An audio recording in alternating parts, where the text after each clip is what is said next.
तो सभी को जय हिंद। तो इस वीडियो में हम क्या करने वाले हैं, यूपी पुलिस का जो 17-18 को पेपर हुआ था, तो 18 तारीख को जो पेपर हुआ था पहले शिफ्ट में, उसके जीके के क्वेश्चन को हम एनालिसिस करने वाले हैं कि उसमें कैसे कैसे क्वेश्चन आए थे और कहाँ कहाँ से क्वेश्चन आए थे। ठीक है, तो उसी को अच्छे से हम देखने वाले हैं। ठीक है, तो उसका PDF मैं टेलीग्राम पे डाल दूंगा। टेलीग्राम आप लोग ज्वाइन कर लीजिए, नाम है लर्निंग इज टारगेट, और डिस्क्रिप्शन में भी लिंक दे रखा है। तो चलिए बिना टाइम बर्बाद के शुरू करते हैं, हम देख लेते हैं। तो इससे पहले 17 को जो पेपर हुए थे दोनों, वो हम देख चुके हैं। ठीक है, हमारा पहला प्रश्न है कि भारतीय संविधान के अनुसार अनुच्छेद 14 से 18 निम्नलिखित में से किस अधिकार से संबंधित है। तो ये मौलिक अधिकार का क्वेश्चन है। तो ये सही आंसर है बी, समानता का अधिकार, समता का अधिकार। ठीक है, 14 से 18 समता का अधिकार। ठीक है, आगे हम देख लेते हैं, इसका सोल्यूशन नीचे दे रखा है कि संविधान में 14 से 18 तक समानता का अधिकार है, और 19 से 22 तक समानता का अधिकार, स्वतंत्रता का अधिकार, और 23 से 24 शोषण के विरुद्ध अधिकार, 25 से 28 धार्मिक स्वतंत्रता, 19 से 30 सांस्कृतिक एवं शिक्षा। ठीक है, और अनुच्छेद 32 संवैधानिक उपचार। आगे हमारा प्रश्न नंबर 2 दे रखा है कि निम्नलिखित में से कौन सा दिन अंतर्राष्ट्रीय श्रमिक दिवस के रूप में मनाया जाता है। तो 1 मई को लेबर डे यानी अंतर्राष्ट्रीय श्रमिक दिवस के रूप में मनाया जाता है। ठीक है, इसकी थीम थी सकारात्मक सुरक्षा, स्वास्थ्य, संस्कृति का निर्माण। आगे हमारा प्रश्न है क्वेश्चन नंबर 3। प्रश्न है कि निम्नलिखित में से कौन सा अम्ल पालक में मौजूद है। तो कल भी जो हमारा 17 तारीख को दूसरा पेपर हुआ था, सेम क्वेश्चन पूछा गया था। ठीक है, नहीं, अम्ल से पूछा गया था, दूसरा क्वेश्चन था। ठीक है, तो पूछ रहा है कौन सा अम्ल पालक में मौजूद है। सही आंसर है ऑक्जेलिक अम्ल। तो ऑक्जेलिक अम्ल पालक में मौजूद है। तो आपको क्या करना है, अम्ल वाला सारा चीज़ आपको कवर कर लेना है। अम्ल जितने भी हैं वो आपको अच्छे से पता होना चाहिए। ठीक है, आगे हमारा प्रश्न है, यहाँ पे कुछ चीज़ें दे भी रखी हैं। एसिटिक जो है सिरका में, साइट्रिक अम्ल नींबू संतरा में, फार्मिक अम्ल चींटी के डंक में, टार्टेरिक इमली और अंगूर में। क्वेश्चन नंबर 4 है हमारा। प्रश्न है कि सोल्जरिंग विद डिग्निटी निम्नलिखित में से किस दिग्गज भारतीय सैन्य अधिकारी पर लिखा गया है। इसका सही आंसर है फील्ड मार्शल मानिक शाह। ठीक है, तो सोल्जरिंग विद डिग्निटी ये पुस्तक किस पे लिखा गया है, फील्ड मार्शल मानिक शाह। ठीक है, आगे हमारा प्रश्न है, तो इसे क्या करिएगा आप लोग लिख लीजिएगा। क्वेश्चन नंबर 5 है हमारा यहाँ पे। प्रश्न है कि कारपोरेट को राष्ट्रीय विकास में प्रभावी योगदानकर्ता बनाने के लिए नियामक और प्रशासनिक ढांचे का जिम्मेदार भारत के निम्नलिखित में से किस मंत्रालय के अंतर्गत आती है। तो इसका सही आंसर है कारपोरेट मंत्रालय। ठीक है, आगे चलते हैं। आगे हमारा प्रश्न है कि भौतिक अनुसंधान प्रयोगशाला, तो जो भारत के अनुसंधान है वो भी पूछा जा रहा है हर पेपर में, कहाँ स्थित है। भौतिक अनुसंधान प्रयोगशाला कहाँ स्थित है, ऑप्शन नंबर सी अहमदाबाद। ठीक है, नीचे इसके कुछ क्वेश्चन दे रखे हैं। कह रहा है कि भौतिक अनुसंधान प्रयोगशाला अहमदाबाद में स्थित है, सेमीकंडक्टर प्रयोगशाला चंडीगढ़ में, अंतरिक्ष अनुसंधान केंद्र अहमदाबाद गुजरात, राष्ट्रीय वायुमंडलीय अनुसंधान प्रयोगशाला तिरुपति आंध्र प्रदेश, तरल प्रौढ़ोदय प्रणाली तिरुवनंतपुरम केरल, भारत इलेक्ट्रॉनिक लिमिटेड जलाहाली बेंगलुरु, केंद्रीय चावल कटक और गन्ना प्रजनन केंद्र कोयम्बटूर। ठीक है, आगे प्रश्न है 7 कि उत्तर प्रदेश का वुमेन पावर लाइन, तो जो ये लाइन वाला है, जो सहायता वाला है, इससे नंबर से क्वेश्चन पूछा गया था। ठीक है, इससे पहले हमारा साइबर वाला क्वेश्चन पूछा गया था, तो 1030 था। इसका सही आंसर होगा वुमेन के लिए 1090 है। ठीक है, तो हम देख ले, पुलिस कंट्रोल रूम 100, यातायात पुलिस 1095, चाइल्ड हेल्पलाइन 1098, और साइबर अपराध ये 17 तारीख को पूछा गया था 1930। ठीक है, आगे हमारा प्रश्न है, प्रश्न नंबर 8 है कि मामल्लापुरम उत्सव निम्नलिखित में से किस राज्य का त्यौहार है। इसका सही आंसर है तमिलनाडु। तो ये सेम क्वेश्चन SSC में पूछा गया था, जो हमने 40-40 क्वेश्चन जो हम करते हैं उसी में हमारा पूछा गया था। ठीक है, ये 40-40 क्वेश्चन, तो इसका सही आंसर है तमिलनाडु। आगे चलते हैं, आगे प्रश्न है हमारा 9 कि निम्नलिखित में से कौन सा व्यय केंद्र सरकार की भौतिक या वित्तीय संपत्तियों के निर्माण के अलावा अन्य उद्देश्यों के लिए किया जाता है। कौन सा व्यय केंद्र सरकार की भौतिक या वित्तीय संपत्तियों के निर्माण के अलावा अन्य उद्देश्यों के लिए किया जाता है। तो इसका सही आंसर राजस्व व्यय। ठीक है, आगे प्रश्न है हमारा 10। कह रहा कि प्राचीन जैन और बौद्ध ग्रंथों के अनुसार कितने महाजनपद थे। सही आंसर है 16। सही आंसर है 16। तो प्राचीन जैन और बौद्ध ग्रंथों के अनुसार 16 महाजनपद थे। उसका उल्लेख बौद्ध ग्रंथ के अंगुत्तर निकाय में है तथा जैन धर्म के भगवती सूत्र में महाजनपदों की चर्चा है। ठीक है, इनमें से 8 महाजनपद उत्तर प्रदेश में मौजूद है। ठीक है, तो कुरु, पांचाल, सुरसेन, वत्स, कौशल, मल्ल, काशी, चेदी, ये उत्तर प्रदेश में स्थित है। आगे हमारा प्रश्न है प्रश्न नंबर 11। हमारा क्वेश्चन है कि निम्नलिखित में से कौन सा उत्तर प्रदेश के जिलों में सर्वोच्च रैंकिंग वाले पुलिस अधिकारी होते हैं। तो जिला में जो होता है वो एसपी होता है। हम सबको पता होगा कि एसपी जो है जिला का मेन होता है। ठीक है, देख लेते हैं यहाँ पे कुछ रैंक दे रखा है, यहाँ पे इसका सोल्यूशन दे रखा है। तो ऑप्शन नंबर डी इसका सही है, एसपी। ठीक है, तो यहाँ पे रैंक दे रखा है, तो आप देख सकते हैं कि पहले होता है जो सबसे बड़ा होता है वो होता है डीजीपी, उससे नीचे एडीजीपी, उससे नीचे पुलिस महानिरीक्षक, उससे नीचे डीआईजी, उसके नीचे एसएसपी, उसके नीचे एसपी। तो एसपी जो होता है जिले पे होता है। फिर अपर पुलिस एडिशनल डीएसपी, फिर होता है सहायक एसपी या डीएसपी। ठीक है, आगे चलते हैं अपने अगले प्रश्न। प्रश्न है हमारा कि निम्नलिखित में से कौन सी फसल खरीफ की फसल है। कौन सी फसल खरीफ की फसल नहीं है।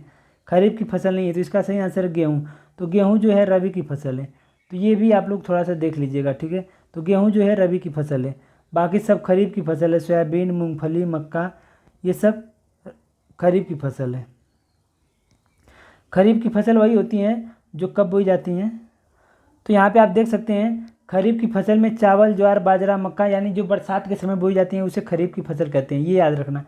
और रबी की फसल याद कैसे करना है, जो रवि होता है, रवि वो सूर्य का क्या होता है, रवि जो है वो सूर्य का पर्यायवाची है। तो रवि मतलब सूर्य की सबसे ज़्यादा जरूरत कब होती है, ठंडी में। तो रबी की फसल ठंडी में बोई जाती है। ठंडी में क्या बोई जाती है, गेहूँ, आलू, मटर, चना, ये सब कब बोया जाता है, ठंडी में। सरसों, ठीक। जायद की फसल सबको पता है मई जून में, गर्मी में जो बोया जाता है उसे जायद की फसल कहते हैं। आगे हमारा प्रश्न है 13 दे रखा है, निम्नलिखित में से कौन सा बंदरगाह भारत का सबसे बड़ा कंटेनर बंदरगाह है। इसका सही आंसर है डी जवाहरलाल नेहरू बंदरगाह।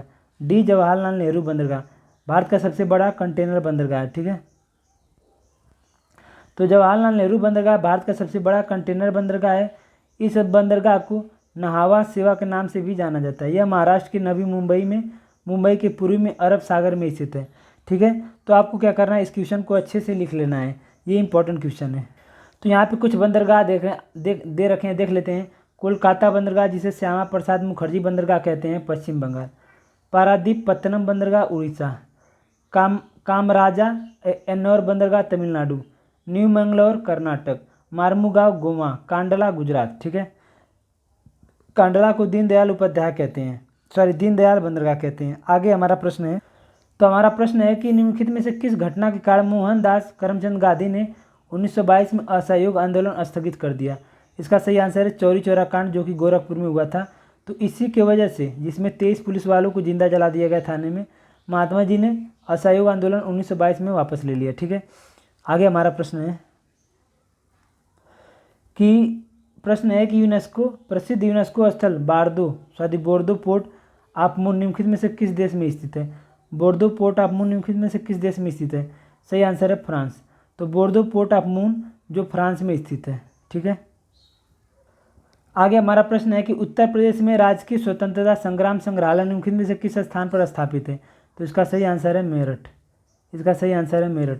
तो राजकीय स्वतंत्रता संग्राम संग्रहालय कहाँ स्थापित है, सही आंसर है मेरठ। ठीक है, आगे प्रश्न है हमारा कि उत्तर प्रदेश ने हाल ही में किस क्षेत्र में PMJAY, ठीक है, कार्यान्वयन के लिए 2023 में पुरस्कार प्राप्त किया। तो इसका सही आंसर है स्वास्थ्य सेवा। प्रधानमंत्री जन आरोग्य योजना, शायद ये इसका फुल फॉर्म है। तो स्वास्थ्य सेवा, इसका सोल्यूशन देख लेते हैं।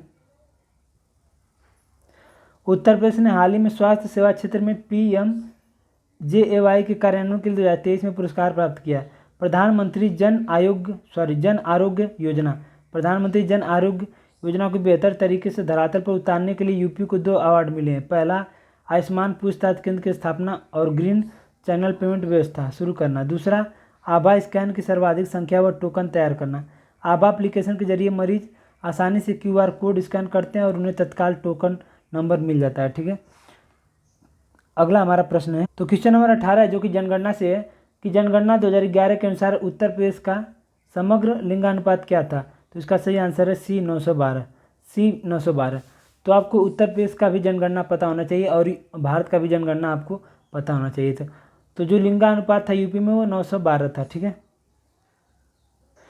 आगे हमारा प्रश्न है कि अंतर्राष्ट्रीय श्रम संगठन ILO ने बाल श्रम की वैश्विक विस्तार और इसे खत्म करने के लिए आवश्यक कार्रवाई और प्रयासों पर ध्यान केंद्रित करने के लिए 2002 में बाल श्रम के खिलाफ विश्व दिवस की शुरुआत करता है। 2002 में बाल श्रम के खिलाफ विश्व दिवस की शुरुआत करता है। प्रत्येक वर्ष बाल श्रम निषेध दिवस कितने तारीख को मनाया जाता है? तो इसका सही आंसर है डी, 12 जून को। तो 12 जून को विश्व बाल श्रम दिवस मनाया जाता है। ठीक है, आगे हमारा प्रश्न है कि निम्नलिखित में से किस विशेष बल को विमान और हवाई अड्डों पर अपहरण और इसी तरह की सुरक्षा स्थितियों को जवाब देने के लिए विशिष्ट दक्ष बल के रूप में नियुक्त किया जाता है? मतलब जब अपहरण हो जाता है, जब कितने हाईजैक हो जाता है प्लेन, तो कौन सा बल बचाने के लिए जाता है? तो इसका सही आंसर है NSG। ठीक है, ऑप्शन नंबर डी। तो नीचे देख लेते हैं हम, सोल्यूशन एक बार देख लेते हैं। तो NSG विशेष बल को विमान और हवाई अड्डों पर अपहरण और इसी तरह की सुरक्षा स्थितियों को जवाब देने के लिए विशिष्ट दक्ष बल के रूप में नियुक्त किया गया है। NSG की स्थापना 1984 में आतंकवाद को चुनौती का सामना करने के लिए किया गया है। NSG कमांडो को आमतौर पर ब्लैक कैंट कमांडो के नाम से भी जाना जाता है। इनकी ट्रेनिंग मानसेर हरियाणा में होती है। ठीक है, NSG की ट्रेनिंग मानसेर हरियाणा में होती है। 1984 ये दिखा रहा है, एक जगह 1986 दे रखा था, इसमें कन्फ्यूज है, इसे देखना पड़ेगा। अगला हमारा प्रश्न है कि ब्रिटिश सरकार द्वारा 1927 में भारत में साइमन कमीशन भेजा गया था, उसका उद्देश्य क्या था? तो इसका सही आंसर है सी, भारत सरकार की संरचनाओं में सुधार के हेतु सुझाव। भारत सरकार की संरचना में सुधारों के हेतु सुझाव। ठीक है, तो ऑप्शन नंबर सी हमारा सही था। तो जो साइमन कमीशन है वो 1927 में भारत आया था। आगे हमारा प्रश्न है 23 कि निम्नलिखित में से कौन सा प्रथम कंप्यूटर वायरस है? निम्नलिखित में से कौन सा प्रथम कंप्यूटर वायरस है? तो इसका सही आंसर है डी, क्रीपर। तो क्रीपर जो है प्रथम कंप्यूटर वायरस है। तो क्रीपर प्रथम कंप्यूटर वायरस है। इसे 1971 में रॉबर्ट थॉमस कंप्यूटर इंजीनियर द्वारा बनाया गया था, जो ARPANET के मेन फ्रेम को संक्रमित कर यह संदेश भेजता है। ठीक है, तो क्रीपर जो है वो प्रथम कंप्यूटर वायरस है। अगला हमारा प्रश्न है कि भारत के निम्नलिखित में से किस पूर्व प्रधानमंत्री द्वारा डिस्कवरी ऑफ इंडिया पुस्तक लिखी गई थी? तो जो डिस्कवरी ऑफ इंडिया पुस्तक लेखक है वो किसकी है? पंडित जवाहरलाल नेहरू की। तो option number D, discovery of India, Pandit Jawaharlal Nehru. आगे हमारा प्रश्न दे रखा है कि किसने विलमिंगटन को प्रथम विश्व युद्ध 11 हेरिटेज सिटी के रूप में घोषित किया? किसने विलमिंगटन को प्रथम विश्व युद्ध द्वितीय हेरिटेज सिटी के रूप में घोषित किया? सही आंसर है डोनाल्ड ट्रंप। ठीक है, देख लेते हैं सोल्यूशन। तो अमेरिकी राष्ट्रपति डोनाल्ड ट्रंप ने दक्षिणी अमेरिकी राज्य उत्तरी कैरोलिना में स्थित विलमिंगटन को दूसरे विश्व युद्ध के पहले हेरिटेज सिटी के रूप में घोषित किया। ट्रंप ने यह घोषणा द्वितीय विश्व युद्ध के अंत की 75वीं वर्षगांठ के रूप में किया था। ठीक है, आगे हमारा प्रश्न कि निम्नलिखित में से किस क्षेत्र में विशिष्ट उपलब्धियों के लिए पुलित्जर पुरस्कार दिया जाता है? तो पुलित्जर पुरस्कार पत्रकारिता के रूप में दिया जाता है। 1917 में इसे प्रारंभ किया गया था। ठीक है, आगे हमारा प्रश्न है कि निम्नलिखित में से कौन सा UPZA और LR अधिनियम का सबसे उपयुक्त रूप है? तो इसका सही आंसर है सी, उत्तर प्रदेश जमींदारी उन्मूलन, उत्तर प्रदेश जमींदारी उन्मूलन और भूमि सुधार AR अधिनियम। तो ये इसका सही आंसर है, ऑप्शन नंबर सी। ठीक है, तो आगे हमारा प्रश्न है कि उत्तर प्रदेश में जिला मजिस्ट्रेट नियुक्त करने वाला प्राधिकरण निम्नलिखित में से कौन सा है? तो इसका सही आंसर है, ध्यान रखना, उत्तर प्रदेश सरकार।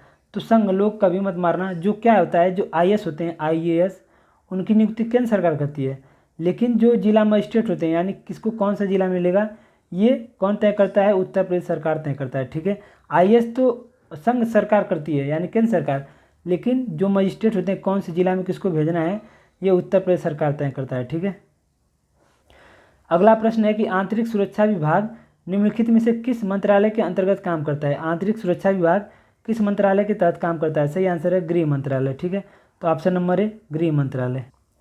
आगे हमारा प्रश्न है कि राष्ट्रीय मानवाधिकार आयोग के 15वें महासचिव निम्नलिखित में से कौन है? राष्ट्रीय मानवाधिकार आयोग के 15वें महासचिव। तो मानवाधिकार अच्छे से कर लेना, इसका आंसर है सही, जयदीप गोविंद। ये 15वें महासचिव हैं। देख लेते हैं यहाँ पे। तो राष्ट्रीय मानवाधिकार के 15वें महासचिव जयदीप गोविंद यह एक स्वायत्त विधिक संस्था है। इसकी स्थापना 12 अक्टूबर 1993 को हुई थी। इसकी स्थापना मानवाधिकार संरक्षण अधिनियम 1993 के अंतर्गत की गई। इसमें अध्यक्ष सहित 7 सदस्य होते हैं। यह आवश्यक है कि 7 सदस्यों में से कम 3 पदेन सदस्य हों। आगे हमारा प्रश्न है कि निम्नलिखित विकल्पों में से वह एकमात्र देश कौन सा है जिसके साथ भारत का एक प्रचलित प्रीफरेंशियल है ट्रेड एग्रीमेंट है, पीटीए, यानी वह कौन सा ऐसा देश है जिसके साथ भारत का प्रीफरेंशियल ट्रेड एग्रीमेंट है, पीटीए है। तो सही आंसर है अफगानिस्तान। ठीक है, अफगानिस्तान। तो देख लेते हैं कि भारत का प्रचलित प्रीफरेंशियल ट्रेड एग्रीमेंट अफगानिस्तान के साथ पीटीए आर्थिक एकीकरण का पहला चरण है। यह एक व्यापारिक ब्लॉक है जो भाग लेने वाले देशों के कुछ उत्पादों के लिए तरजीही पहुंच प्रदान करता है। ठीक है, तो अफगानिस्तान हमारा सही है जिसके तहत भारत पीटीए इससे करता है। आगे प्रश्न है कि निम्नलिखित में से कौन सा बाल गंगाधर तिलक द्वारा किया गया साहित्यिक कार्य है। तो इसका सही आंसर है बी, द ओरायन। ठीक है, देख लेते हैं सोल्यूशन। तो द ओरायन बाल गंगाधर तिलक द्वारा किया गया साहित्यिक कार्य है। बाल गंगाधर तिलक एक राष्ट्रवादी समाज सुधारक के रूप में कार्य थे। इनकी प्रमुख पुस्तक गीता रहस्य, the Arctic home of the वेदों का काल, वेदांग ज्योतिष। ठीक है, तो इसका सही आंसर है द ओरायन बाल गंगाधर तिलक द्वारा किया गया साहित्यिक कार्य है। ठीक है, ऑप्शन नंबर बी, ओरायन। आगे चलते हैं। हाइड्रोग्राफी के क्षेत्र में सहयोग के लिए निम्नलिखित में से किस देश ने भारत के साथ समझौता ज्ञापन पर हस्ताक्षर किया है। तो ये करंट है, ऑप्शन नंबर सी, बांग्लादेश। तो कहाँ गया, हाइड्रोग्राफी के क्षेत्र में जो भारत के साथ सहयोग किया है वो मालदीव ने किया है। ठीक है, देख लेते हैं। तो हाइड्रोग्राफी के क्षेत्र में भारत के साथ समझौते पर हस्ताक्षर किया है किसने, मालदीव ने। ठीक है, आगे हमारा प्रश्न है कि योग का वर्णन निम्नलिखित में से किस वेद में किया गया है। सही आंसर है ऋग्वेद। तो ऋग्वेद में योग का वर्णन किया गया है। योग का वर्णन ऋग्वेद में किया गया है। योग के जनक महर्षि पतंजलि हैं। महर्षि पतंजलि की जन्मभूमि अवध प्रांत के गोंडा में है। ठीक है, योग शब्द की उत्पत्ति संस्कृत धातु युज से हुई है जिसका अर्थ व्यक्ति चेतना या आत्मा का सार्वभौमिक चेतना के रूप में मिलन है। ठीक है, तो योग जो है वो ऋग्वेद में चर्चा है और योग के जनक कौन है, पतंजलि हैं। ठीक है, और पतंजलि की जन्मभूमि अवध प्रांत गोंडा में है। ठीक है, आगे हमारा प्रश्न है कि सूची 1 से सूची 2 को मिलाना है। सूची 1 से सूची 2 को, यहाँ पे सूची 1 है, यहाँ पे सूची 2, तो हमें मिलाना है। तो लाल किला का निर्माण किसने किया था। तो इसका सही आंसर है शाहजहाँ, राजा धीराज, यानी ऑप्शन नंबर 2, 1 का 2 से। ठीक है, और चार मीनार किसने बनवाया था, कुतुब शाह। ठीक है, चार मीनार कुतुब शाह। लाल बाग सुल्तान हैदर अली। और बी का जो है हमारा वो तीसरे के साथ है। बी का हमारा तीसरे के साथ है, सी हमारा पहले के साथ है। तो ऑप्शन नंबर ए ही हमारा मिल गया। ठीक है, तो लाल किला शाहजहाँ, चार मीनार कुतुब अली कुतुब शाह, लाल, और ये क्या था, लाल बाग जो है हमारा वो लाल बाग किसने बनवाया था, सुल्तान हैदर अली। ठीक है, तो आगे चलते हैं। तो हमारा अगला प्रश्न है कि संयुक्त राष्ट्र के प्रमुख अंगों की स्थापना, संयुक्त राष्ट्र में कितने अंग हैं। ठीक है, तो इसका सही आंसर है सी वाला 6। तो इससे पहले हमने ये क्वेश्चन कर लिया है, देख लेते हैं इसका सोल्यूशन। तो संयुक्त राष्ट्र में 6 निकाय हैं, महासभा, सुरक्षा परिषद, आर्थिक एवं सामाजिक परिषद, अंतर्राष्ट्रीय न्यायालय, न्यास परिषद, सचिवालय। ठीक है, तो ऑप्शन नंबर सी 6। तो हमारा अगला प्रश्न है कि भारत और नेपाल के बीच विवाद निम्नलिखित में से किस क्षेत्र में है। तो भारत और नेपाल के बीच में जो विवाद है वो काला पानी के क्षेत्र में, ऑप्शन नंबर 20 सही है, काला पानी। ठीक है, आगे हमारा प्रश्न है। तो हमारा प्रश्न है कि महिला और बाल विकास मंत्रालय के अनुसार निम्नलिखित में से कौन सा विकल्प महिला सशक्तिकरण कार्यक्रमों का हिस्सा बनने वाली योजनाओं के संदर्भ में गलत है। ठीक है, तो ये तो महिलाओं के लिए सही है, बेटी बचाओ बेटी पढ़ाओ, ये भी महिलाओं के लिए, ये भी, लेकिन ये वाला महिलाओं के लिए नहीं है। आयुष्मान भारत योजना आपको पता ही होगा 5 लाख वाला है जो स्वास्थ्य केंद्र पर है, तो ये सबके लिए है, केवल महिलाओं को सशक्त बनाने के लिए नहीं है। तो ऑप्शन नंबर बी हमारा सही है। ठीक है, तो ये हो गया हमारा जीके और जीएस। ठीक है, तो आई होप कि आपको अच्छा लगा हो, तो कमेंट करके ज़रूर बताइएगा। ठीक है।